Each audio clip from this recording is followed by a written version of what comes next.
A partir de este momento comienza Marxianos. Para compartir sus pensamientos galácticos quedan con ustedes Carlos Amir González, Daniel Vanina Croco y Luis Daniel Maceda.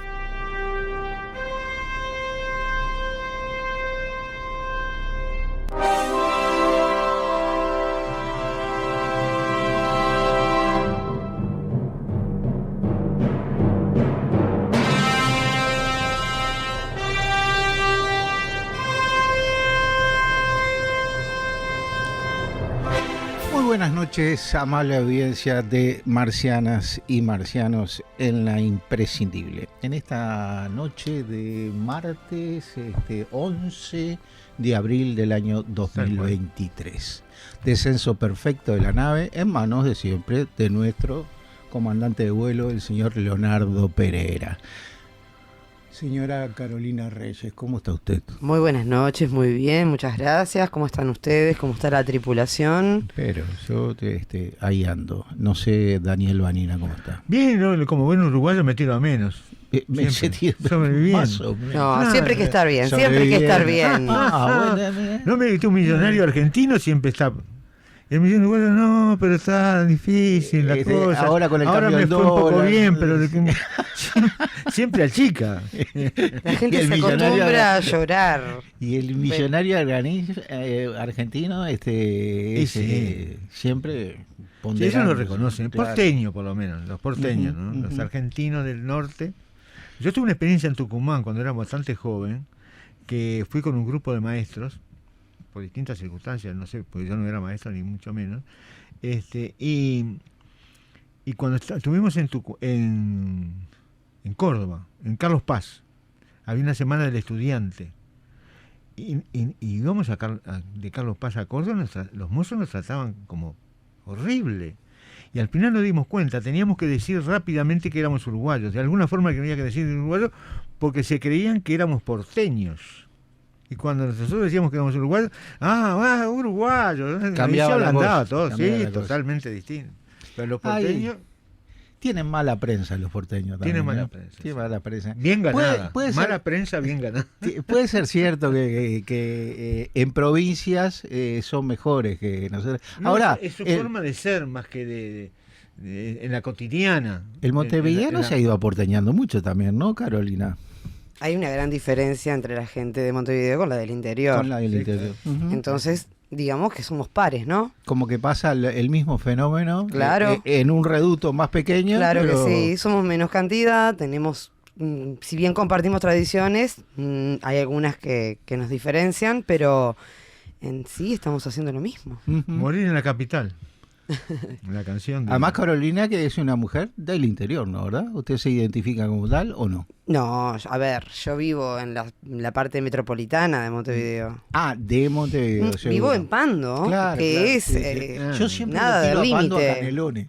Pertenece a Canelones. Pertenece a Canelones. Yo soy claro, nacida en Montevideo. claro. Ah. Vivo en Pando, pero Vivió en Suárez también. viví en Suárez recuerdo que me lo también. dijo, sí. Pero, a ver, no hay diferencia entre El Pando y Cabo- Montevideo. El cabo le dijo al preso, le preguntó al preso, ¿usted de dónde es? Del interior, dijo. ¿De qué parte del interior? De Punta del Este. Y bueno, Y era no cierto, deja de ser, era claro, cierto, claro. toda la familia de él era de Punta del Este. De la capital no era. No era de la- Está muy bueno ese diálogo. Muy Bueno, cuestiones marcianas que estamos aquí Ahí va. comentando con la marciana preferida del programa y el marciano Más indefinido viejo. del programa. Más Más viejo está, así le gusta caracterizar. Muy bien. Bueno, hoy tenemos una nueva experiencia marciana. Nos va a estar hablando Luis Maceda, conjuntamente con su compañero de la Federación ANCAP, Tenemos un móvil. Roberto Hermida. Sí, ¿No? tenemos un móvil. En exteriores tenemos un móvil. Mirá, le gustó a nuestro comandante la Como los cuestión canales de esa. televisión. Seguro, claro, sí. Móvil en vivo. No, Móvil en vivo. Muy en bien, directo y en además, vivo. no, con esa voz suena distinto. Móvil en vivo, adelante, móvil en vivo, así Ojalá así que lo va a nos esté recibir escuchando y usted, que llame. Carolina, a Luis Maceda. Sí, el tema va a ser con Roberto Hermida, que es un compañero de vieja militancia en la Federación ANCAP, compañero que está acompañado de algunas dolencias ahora por su edad y demás, y porque vaya si las pasó conjuntamente con otros compañeros. Por allí en las historias que estuvimos leyendo con ayer, que nos mandó Luis Maceda cuando era parte de este boletín interno de la Federación de los Trabajadores de ANCAP, la antorcha, ahí yo pude ver 3 historias, ¿no? La de Roberto Hermida, el cual Luis Maceda entrevista, y además está también la de Goyi. No sé si usted lo conoció, lo llegó a conocer a Goyi. No. Y después está una a Toyos también. Y bueno, 3 compañeros que entran en... Fíjese que este compañero Roberto Hermida ingresa en la ANCAP allá por el año 59, perdón. Y era un estudiante de UTU de cuestiones de electrotecnia. Y después, ya estando en ANCAP, y sigue estudiando. Y bueno, y por allí citan una serie de compañeros y citan hasta su experiencia. Yo cuando lo leí a Goyi, que reconocen que en la previa fueron todos ellos de la Asociación de Trabajadores, de Asociación de Empleados de ANCAP. Cuestión que eran con afinidad colorada. Muchos de ellos primero fueron del Partido Colorado. Bueno, el negro Toledo, Metalúrgicos, a mí me hablaba de que él venía de Luis Vallever, de esa corriente del coloradismo, donde había mucha gente. Y claro, eran como lugares donde los partidos tradicionales, digamos, y sus distintos gobiernos, básicamente los blancos no tanto, porque los blancos fueron 3 o 4 veces gobierno en 100 años de gobierno en los Colorados, ¿no? Muy poca cosa. 96. Entonces 96 más la clientela venía por este lado. Y bueno, entonces allí vamos a estar recreando. Yo me encontraba, revitalizaba este libro de Álvaro Rico, 15 días que estremecieron al Uruguay, glosando evidentemente aquel libro de 10 días que estremecieron al mundo por la Revolución Soviética. Y aquí un gran equipo: Carlos de Masi, Rosario Radakovich, Isabel Weisford, Vanessa Sanguinetti, todos coordinados por Álvaro Rico. Generan este libro que, entre otras cosas, tiene el día a día de la huelga general. Pero además el tamaño no entusiasma. No, para nada. El tamaño es como que le tiran un bloque adentro de la ocupación de una fábrica. El campo del poder estatal, el campo del poder social y la huelga general, el campo político, el poder judicial, la prensa. No, evidentemente este fue un hecho histórico en el cual nosotros, marcianos, nos demandábamos que vamos a ir llegando a este 27 de junio del 2023 a conmemorar esos 50 años, llenándolos en el breve espacio que no estás, con todos aquellos aconteceres que tuvieron como protagonistas fundamentalmente a la clase trabajadora, clase obrera del Uruguay. Usted no era ni nacida, ¿usted qué año nació? Yo nací en el 85. Año 1985. Cuando usted lo estaba liberando, ¿no? Un poco después. Un año después decía que usted lo liberaran, pero no, usted lo liberaron ya. Salí en el 82. El 82, está, perfecto. Bueno, 19 horas, 10 minutos más o menos quedamos con Luis, que 19:15 él se contactaba con nosotros, ¿no? Esa era la idea, o usted tiene una idea diferente, Carolina, porque la veía como... ¿No? No, está bien. Perfecto. Solamente dar el ok.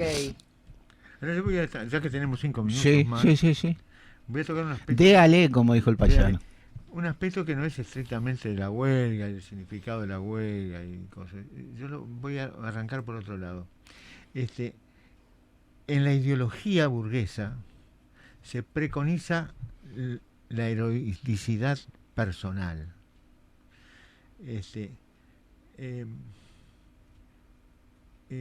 Los superhéroes, por ejemplo, ¿qué son? Es un ser humano medio dios, que tiene superpoderes y que salva a la humanidad 1000 veces y de 1000 formas distintas. Y esto de la antorcha de ANCAP tiene visos de eso, porque 2 compañeros, a sabiendas que la iban a quedar, fueron, treparon, uno se rompió una pierna, y le tiraron la cadena famosa esa y al final lograron apagar la llama, que todo el mundo miraba y decía, sí, están de paro, pero la llama está prendida, ¿no? Y ahora, ¿fue una decisión personal y heroica? No, fue muy estudiada. Ujú. Estudiada, aprobada por la CNT, clandestina en ese momento ya. Se eligieron los compañeros, fue a nombre de... Eran 2 compañeros comunistas, seguramente el partido los eligió también y estuvo de acuerdo también. Fue un colectivo que tiró la cadena, no fue un héroe personal. Que hay cosas heroicas de los seres humanos, se enraba con aquel el papel del hombre en la historia, que había un pensador, no me acuerdo el nombre ahora, un pensador ruso que decía que la impronta la puede poner un hombre, pero que en el marco de unas determinadas condiciones sociales que le impone la sociedad. Entonces, esto reafirma aquello de la salvación es con todos, Ujú. que es una especie de frase que nadie recuerda, porque ahora la ideología dominante nos pega con lo personal, lo individual. La pobreza es individual también. Si sos pobre es porque querés ser pobre. Si te esforzaste y no pudiste, no te esforzaste lo suficiente. ¿Y cómo haces? Pelear, luchar, querer. Y bueno, era ese aspecto que yo quería señalar, que esto no refiere, porque algunos compañeros pueden pensar de que estos fueron 2 loquitos sueltos que agarraron la cosa, treparon y tiraron la cadena. Fue una cosa muy pensada, muy planteada, y se midieron pros y contras y se jugaban la vida los compañeros. Más allá de usted no conocer la historia, Carolina,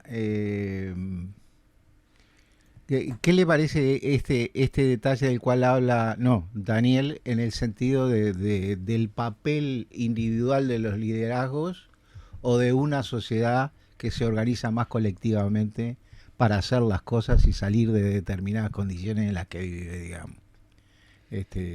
¿Cuál es la idea que a usted le resulta más o le viene más a cuento? Yo creo que la lucha siempre es lo importante, siempre el visualizar lo que uno quiere es importante, y por supuesto que si uno busca, quiere y lo intenta, más acá o más allá lo va a conseguir. Desde el punto de vista de la superación personal. Por digamos. supuesto. Uh-huh, uh-huh. Ese es mi punto de vista. Y yo soy un claro ejemplo de eso, Uh-huh. porque si bien hay muchas cosas que aún no he podido lograr, las cosas que sí he logrado me han llevado mucho tiempo hacerlas. Uh-huh. Con la edad que tengo, recién ahora estoy pudiendo desempeñar cosas que las quería hacer desde los 20 años. Perfecto. Pero bueno, a veces las posibilidades no se dan y las cosas se aplazan, pero lo importante no es cuánto tiempo lleve, sino lograr la meta. Uh-huh. Hay una sociedad, Vanina, entre a veces realidades sociales que están por un lado o están por el otro. Siempre hay una cantidad de gente que en forma anónima y a veces difusa, como que busca su propio desarrollo. Lo tenemos a Luis Maceda. Tenemos el móvil línea. en vivo. Pero, adelante. Dele usted el ingreso. Muy buenas noches, Luis. Bienvenidos desde Exteriores a nuestro programa Marcianos. Buenas noches, Carolina. Buenas noches, Daniel. Buenas noches, Carlos. Y buenas noches a toda la audiencia de Marcianos. Hoy, con el móvil desde Exteriores, estamos compartiendo esta previa con Roberto Hermida, un viejo luchador con el cual nos nos encontramos en varias etapas durante nuestra trayectoria como trabajadores de ANCAP y militantes de la Federación ANCAP. Y bueno, es realmente un honor estar hoy con él para hablar de este tema sobre el cual se habla poco y mal, porque, como decía Jean Baudrillard, hay una operación de bruñido internacional de la historia. Se trata de contar nuevamente, de reescribir la historia, pero despojándola de los aspectos más contradictorios, de los aspectos más desagradables, ¿verdad? Se trata de hacer una historia light. Pero acá vamos a tener en vivo y en directo el testimonio de un protagonista de esa gesta que fue la huelga general del 73, y concretamente de qué pasó en la refinería de La Teja, donde se libró una resistencia importante. En algún momento, digamos, fue una señal de aliento para aquellos que estaban en medio de la lucha y pensaban que todo se venía abajo cuando se apaga la antorcha. Pero antes de eso pasan otras cosas, y después de eso también pasan otras cosas. Así que bueno, lo tenemos acá Roberto, ya pronto para salir al aire y para dialogar con ustedes y con la audiencia de Marcianos. Después de esta introducción, Luis, hazle tú la pregunta de inicio. A nosotros solo nos cabe saludarlo a Roberto Hermida, decir que en el día de ayer, tanto Daniel como yo, Carolina lamentablemente no creo que no le avisamos, hemos dado lectura a la entrevista que tuvo allá por el año 2013, le hacías en las páginas justo, ¿no? de la Antorcha. Hace 10 años justamente, mirá cómo pasa el tiempo vuela.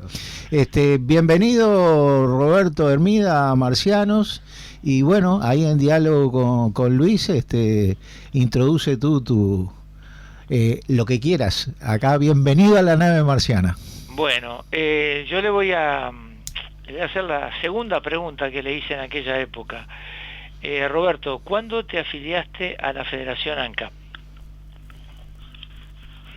Bueno, fue por los años 60, y quiero ya de paso corregir tal vez algo que comentaron y que me pareció que no era exactamente ajustado a la realidad. La primera organización que tuvo los trabajadores de ANCAP se llamó AFA, y AFA en el 49 sus dirigentes fueron denunciados por una agrupación del Partido Colorado para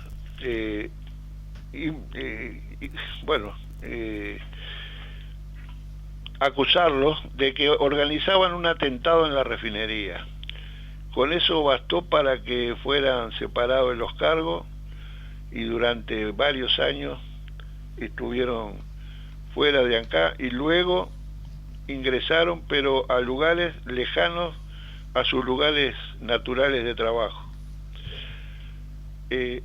Entonces, desde el 49 prácticamente hasta el 64, que surge la dirección que dirigió el compañero Montemar, prácticamente la dirección y la orientación del sindicato tenía visos amarillistas netamente, y bueno, eso es una de las cuestiones que quería aclarar antes de iniciar la charla o transmitir cuál fue la experiencia que nos tocó vivir en aquellos años, ya casi 50, pero hoy casualmente es un día también para mí, llamémosle triste, porque el 11 de abril del año 75 fui detenido y llevado a la dependencia del departamento 5, como el paquete, que ahora no me acuerdo el número. Cuando llegamos a las puertas de la dependencia, anunciaban desde el móvil al interior del departamento que había llegado con el paquete, que ahora no me acuerdo el número. Así que bueno, también se suman a esta conversación o charla que tenemos con ustedes. Roberto, en ese mismo sentido que tú hacías esa aclaración, ya que tú recuerdas bien esos años, en la clase obrera, a nivel de las empresas privadas y demás, digamos como que ahí había una mayor incidencia de la izquierda en esos sindicatos. Lo mismo no ocurría en esos años con los entes autónomos o con los ministerios, la administración central, hoy digamos lo que es COFE, ¿no? Eso fue un duro trabajo de muchos dirigentes también, dar vuelta a eso, como que había muchas asociaciones de empleados que respondían a los intereses de blancos, colorados, a los intereses de la patronal en última instancia. ¿Esto era así, Roberto? Bueno, ya te digo, yo por experiencia propia no la pude conocer directamente, pero lo sabía a través de mi padre, que fue fundador de la AFA y fue uno de los destituidos y luego desplazado a trabajos en otros lugares de Ancá que no tenían nada que ver con el lugar donde él inicialmente trabajaba. Mirá. Así que esa es la transmisión que puedo hacer de la historia que a su vez me transmitió mi padre, ¿no? Gracias, Roberto. ¿Vanina? Por nada. Bueno, me gustaría que Roberto recordara para la audiencia de Marcianos qué dirigentes fueron fundamentales en ese cambio de orientación dentro de la Federación ANCAP. ¿A qué grandes dirigentes recuerda de los años 60, de los años 70, que estuvieron en la forja de esa nueva orientación del sindicato y en los años de lucha contra el pachecato y luego contra la dictadura? Sí, recuerdo algunos nombres, no a todos lamentablemente, pero recuerdo a Márquez, un compañero que trabajaba en Fiscalía, recuerdo a Roberto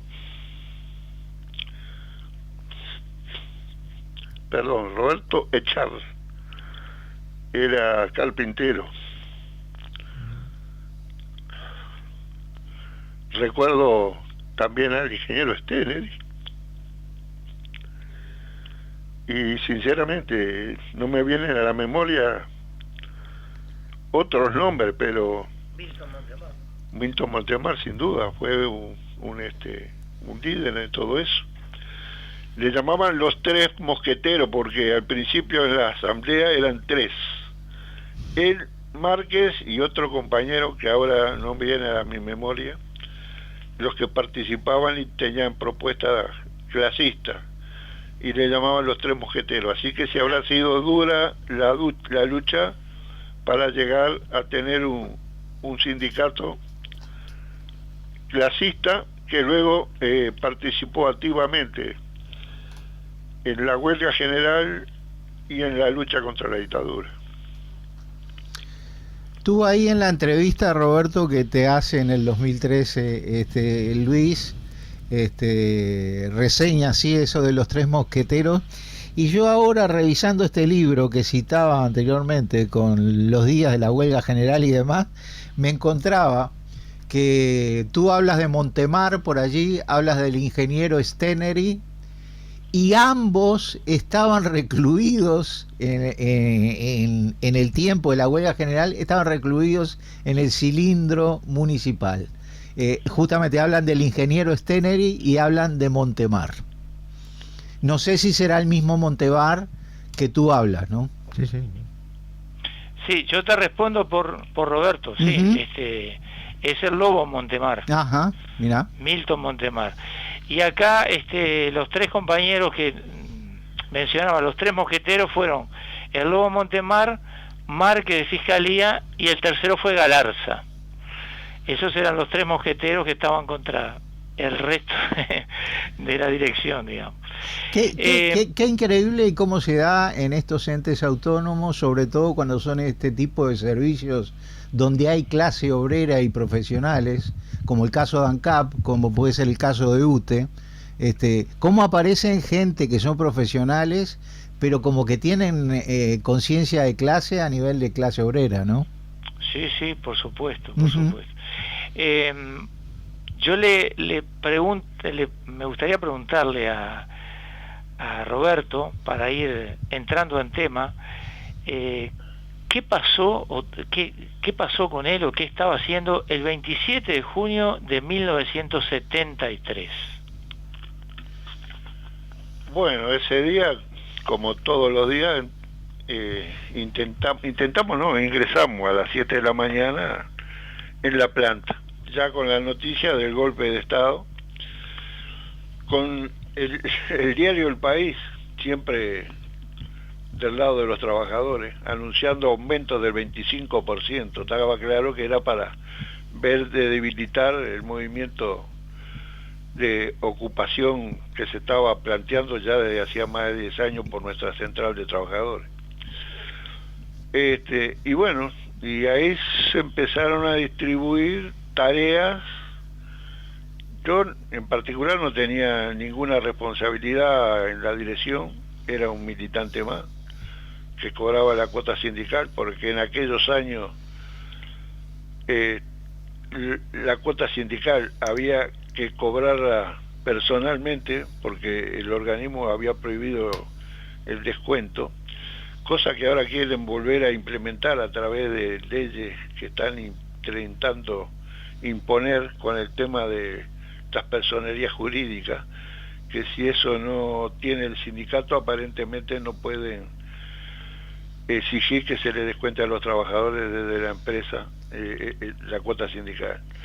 Así que volvemos a repetir la historia. Eso duró muchísimos años. Yo diría que desde el 68 o antes ya no se descontaba la cuota sindical a través de la administración, sino que había que cobrarla persona a persona. De un lado era un trabajo engorroso, pero por el otro permitía un contacto permanente con decenas y decenas de compañeros. Hay que también recordar que en esos años del golpe de Estado, la planta de La Teja era un emporio de trabajadores. Éramos próximos a los 3.000 trabajadores. Se trabajaba en 2 turnos en los talleres y en 4 turnos en la planta de refinación. Y bueno, todo lo que tenía que ver con la refinación, que era el laboratorio y el propio muelle, etcétera, etcétera, trabajaban en 4 turnos. Así que el número de funcionarios era abismalmente superior al que hoy por hoy hay, y que no se ha reflejado para nada en los costos de los combustibles, que prometieron bajarlos o no subirlos más, y resulta que fue lo primero que hicieron. Ese día, entonces, como les comentaba, a otro compañero, gran compañero, ya no está con nosotros, nos encomendaron hacer las asambleas, porque se rectificó dentro de la planta, en todos los lugares de trabajo se rectificó la disposición a iniciar la huelga y ocupar. Y a nosotros se nos dio toda la parte que llamémosle del muelle. El taller donde yo trabajaba estaba en un galpón que inicialmente fue construido para almacenar el carbón en la época de la Segunda Guerra Mundial. Y el taller nuestro estaba metido en ese galpón. Y en ese galpón estaba también el taller de mecánica naval, estaba una oficina, una oficina de aduana, y el depósito de marítima, que era el que abastecía de repuestos y insumos a los barcos del organismo, que en aquella época eran por lo menos 4, por lo menos 4. Después cuando llegó el 9º eran 5. Hoy por hoy no queda ninguno. Liquidaron todos los barcos, los de ultramar y los de cabotaje. ¿Llegaron a ser 5, Roberto, decís? Y sí, estaba el ANCA 5. tercero, el ANCA cuarto, el ANCA quinto, el ANCA sexto y luego vino el 9º. Eso vino en dictadura. Y aparte estaban las lanchas de amarre de Maldonado, en Punta del Este, las lanchas de amarre a la boya, ANCA séptimo y octavo, que todavía operan y están en servicio en aquella área del depósito del atraque de los buques que vienen a dejar el petróleo en la boya petrolera. Vamos a tener en algún momento, Roberto, a los compañeros del sindicato marítimo, muchos de los que son veteranos de la Marina Mercante de la época. Quizás en ese momento también tengamos que requerir tu presencia para hablar de los buques de ANCAP de esa época. Sí, muchísimos de los operarios, tanto de cubierta como de máquina, trabajaban no solo en ANCA, sino que también trabajaban en las áreas privadas, en los barcos privados y en otras instancias de laburo en aquella época. Pero bueno, el nombre de Guillermo Stoll, ¿te dice algo, Roberto? No, está perfecto. Ese nombre no. No hay problema. Te mandamos ahora. Te paso con Luis. Sí. Les mandamos ahora, Luis, porque nos vamos a una pequeña pausa, un cántico de amistad obrera con Roberto Hermida. Dale.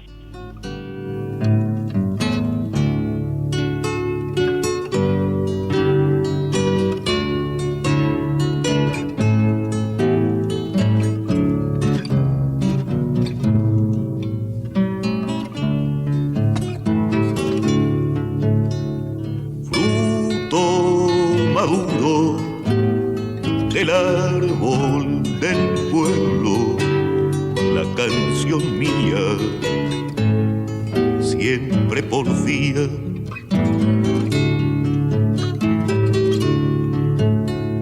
Puede morir, pero quiere cantarle solo a la vida, que no la olvida.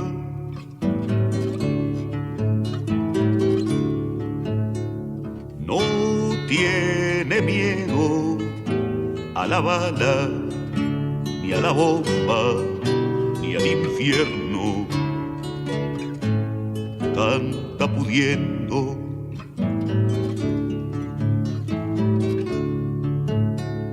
Lleva en las manos heridas una flor con una espina, agua y harina.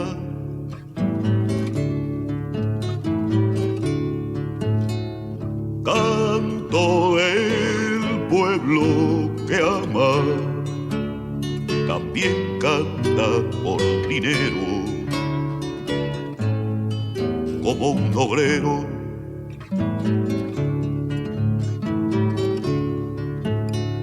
Sombra de Gancio y de Mora, de Fernández de Mendiola, no canta sola.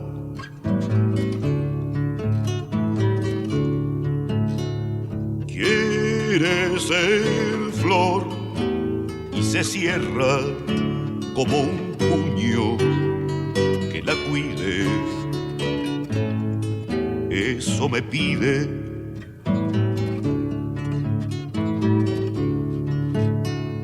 Nombra la carne horadada de la vida más amada. Volvemos a la noche marciana de las mágicas manos de Leonardo Pereira, que nos ponía estos acordes maravillosos de las guitarras de Citarrosa, además de Citarrosa mismo con su propia voz. Te seguimos teniendo por allí, Luis, ¿no? Luis no está, se cortó. Bien, perfecto. Nos vamos entonces a la tanda comercial ahora sí, y mientras esperamos el retorno del llamado de Luis y Roberto Hermida. Gracias, Leo. Puño que la cuide,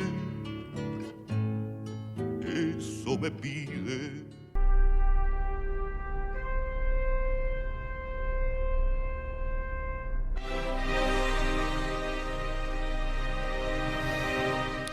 Retornamos a la tarde-noche de Marcianos de la Imprescindible. Carolina Reyes, los teléfonos... Bueno, primero que nada vamos a dar la línea de comunicación. Hoy no contamos con WhatsApp, pero sí con la línea fija 2903-0302 y 2903-0304. Y también se puede comunicar a través de Twitter, @marcianos_t. Y retomamos con la comunicación, el móvil en vivo que tenemos con Luis Maceda. Adelante. ¿Qué tal la audiencia? Aquí estamos con Roberto. Seguimos conversando a propósito de lo que fue la huelga general en ANCAP y concretamente en la refinería de La Teja, ¿verdad?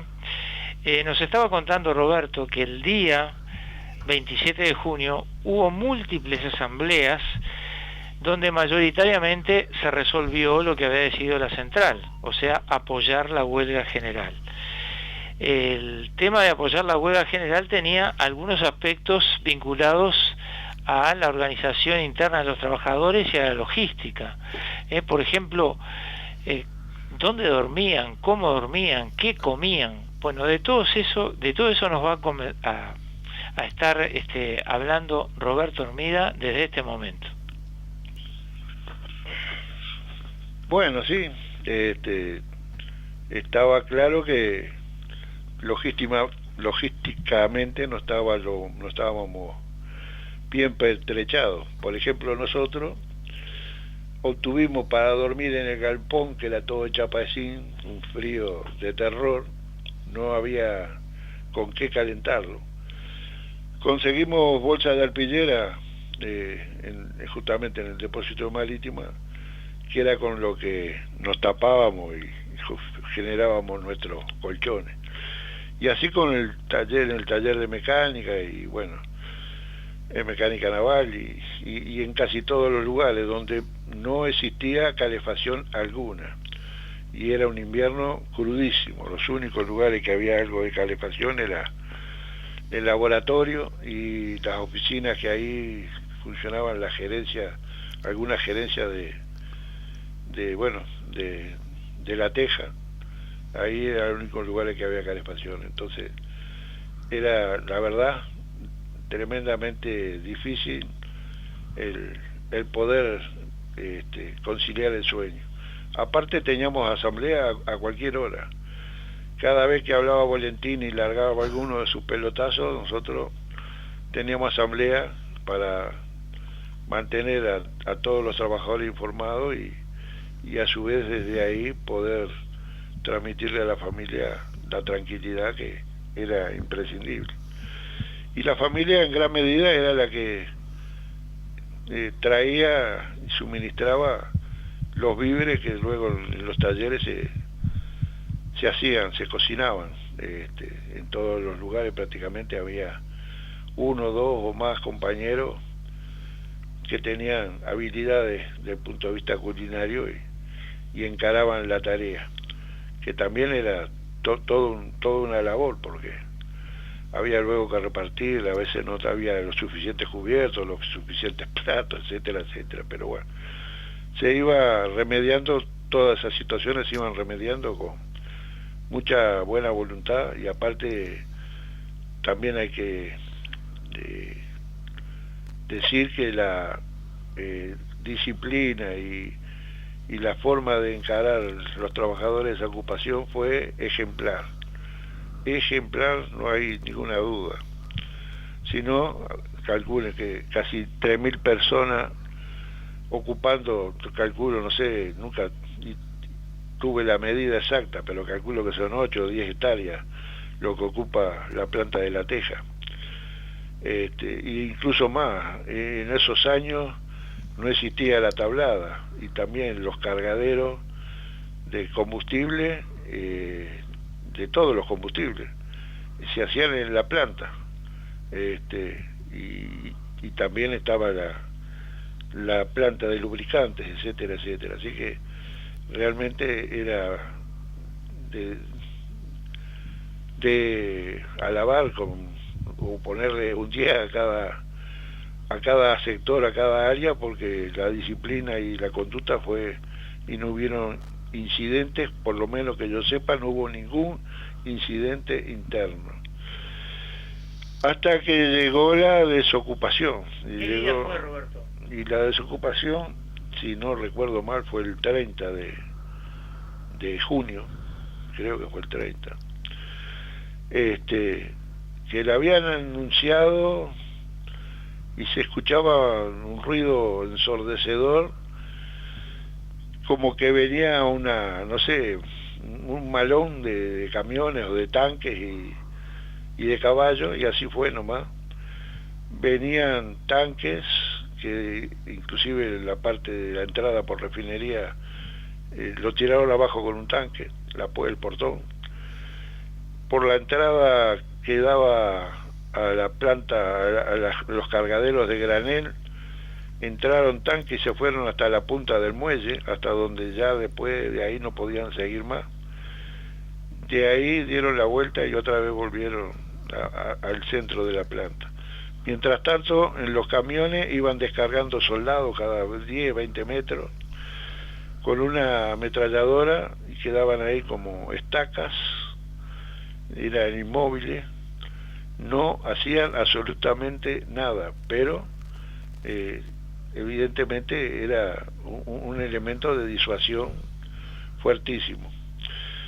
Algunos talleres incluso se negaron a salir porque planteaban la salida y instalaron una especie de comando a donde eran la gerencia, hicieron formar diferentes filas para tomar los datos y consultar si estaban dispuestos a trabajar o no.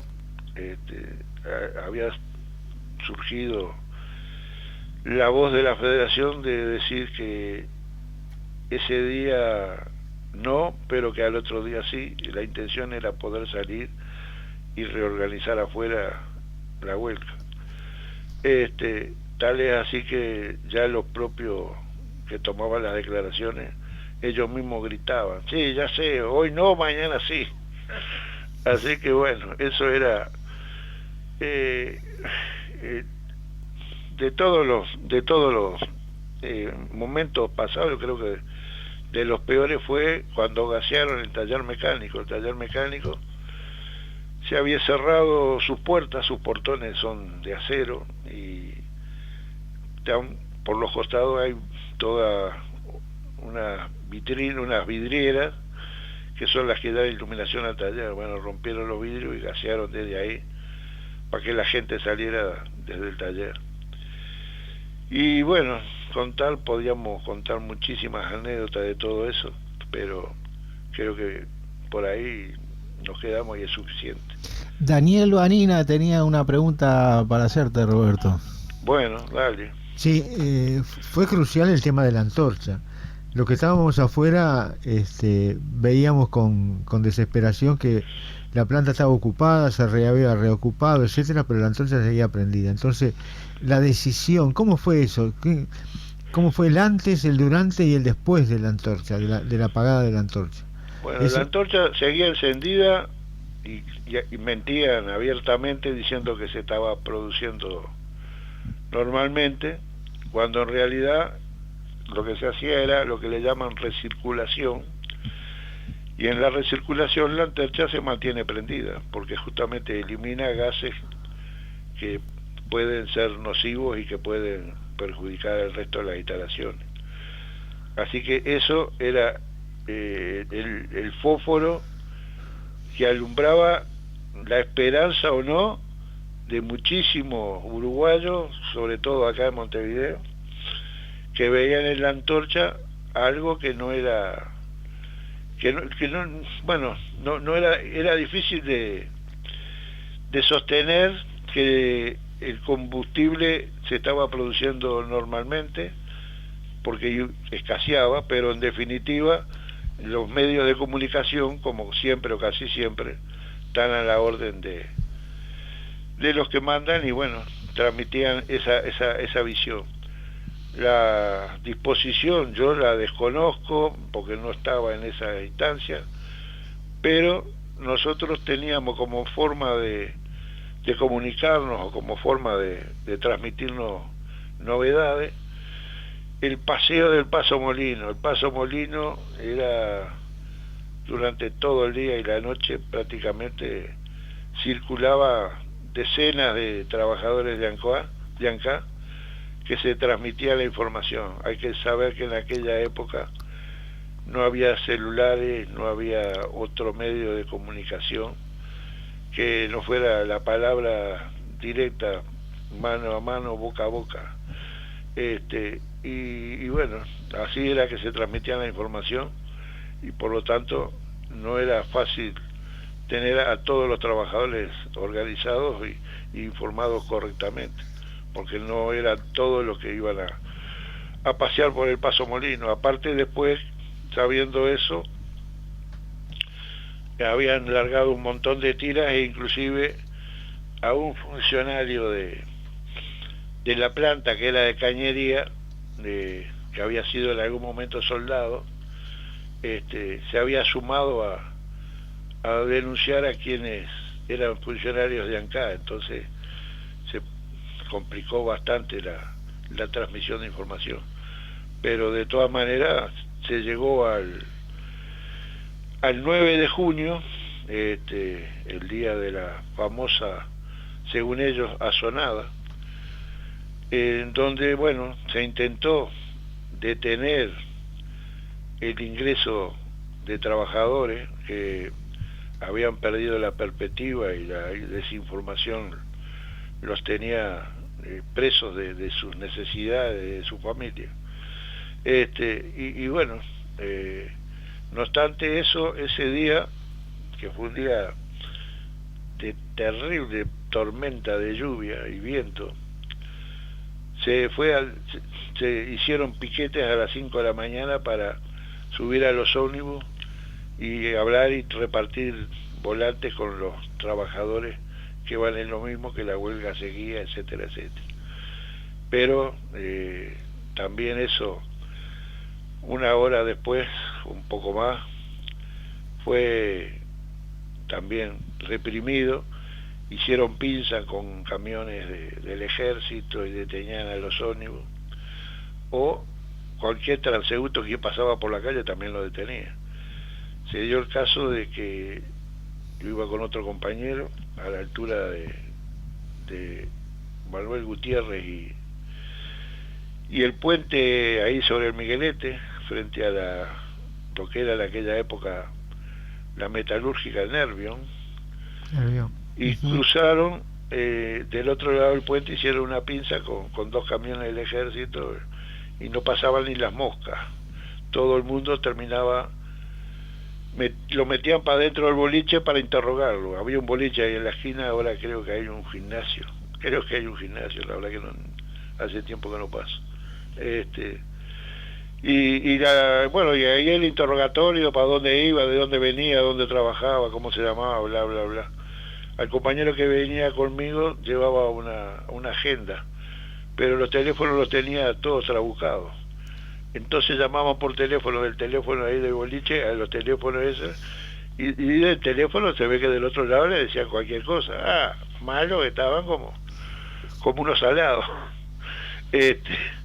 Pero bueno, yo incluso salí, tenía ya mi versión de dónde trabajaba y para dónde iba, y bueno, me dejaron salir sin ningún problema, pero a lo dejaron ahí encerrado varias horas.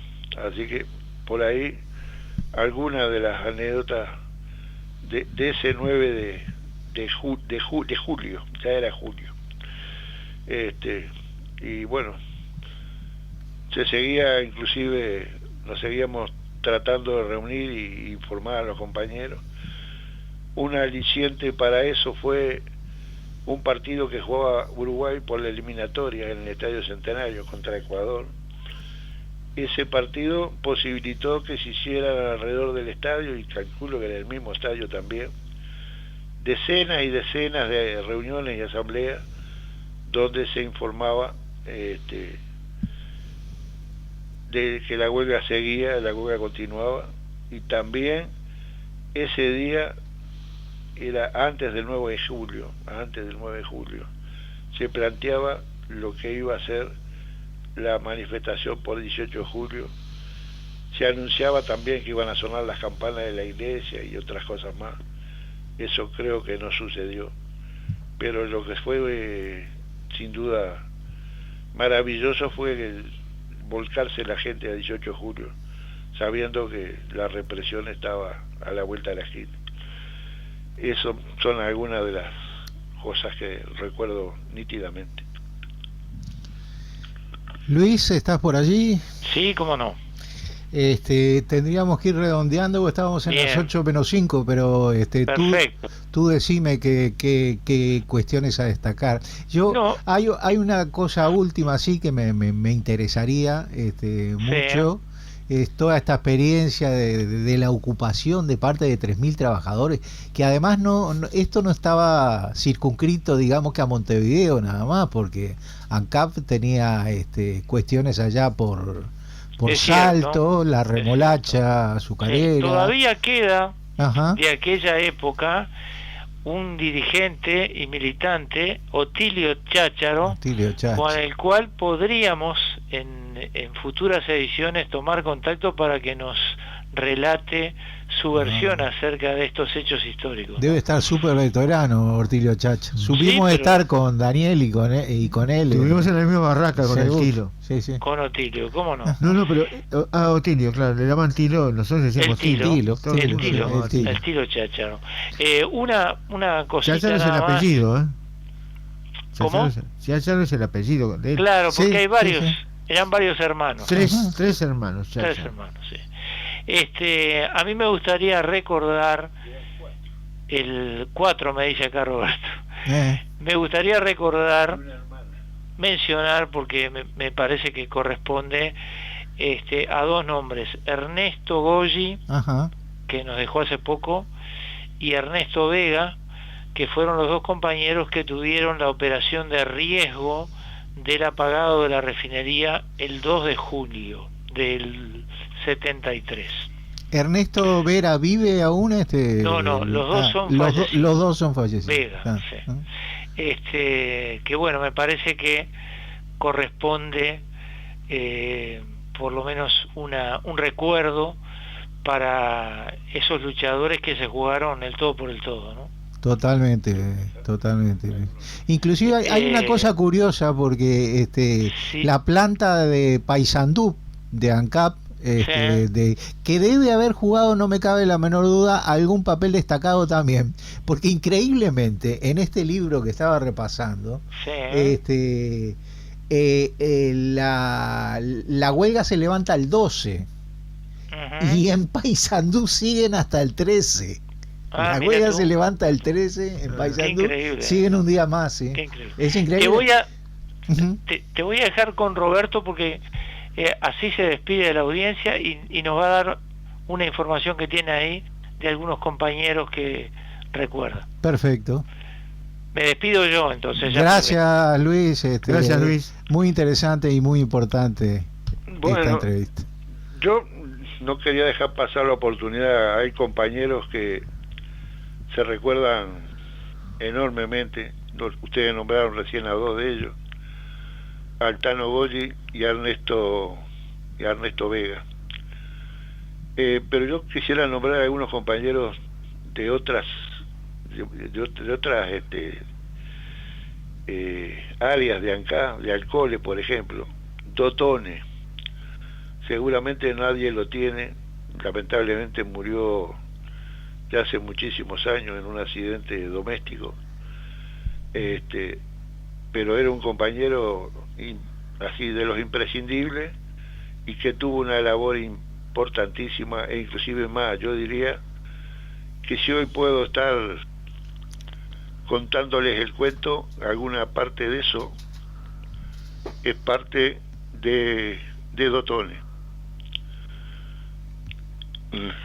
Otro compañero que recuerdo con gran cariño y aprecio, que tampoco ya no nos acompaña, el compañero Añón, que era de refinería.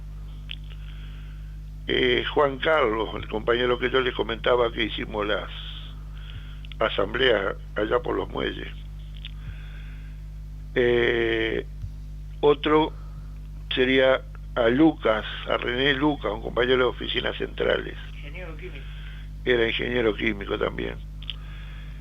Y también a mi cuñado. Uh-huh. Mi cuñado. Adelante, Roberto. Sí. También trabajaba en refinería. Ajá. Y Martín García. Qué increíble tu historia, Roberto, ¿no? Trabajó tu padre, trabajó tu hermano. No, mi hermano no, mi cuñado era. Tu cuñado, perdón, tu cuñado. Bueno, mi cuñado me salvó de ir en Cana en el 70, en el 81. Uh-huh. Habían formado una ratonera esperándome, y él me avisó de que estaban los muchachos. Por lo tanto,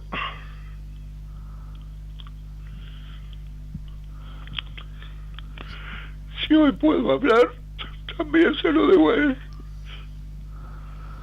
Bueno, Roberto, un abrazo enorme. Enorme abrazo para vos también, y entendemos que y te agradecemos que hayas podido superar todas estas emociones que son desatar nudo de viejos tiempos y de todavía visibilizar viejas lealtades que no se pagan con un grano de avena nomás, se pagan con el recuerdo cicatrizado en el alma toda la vida.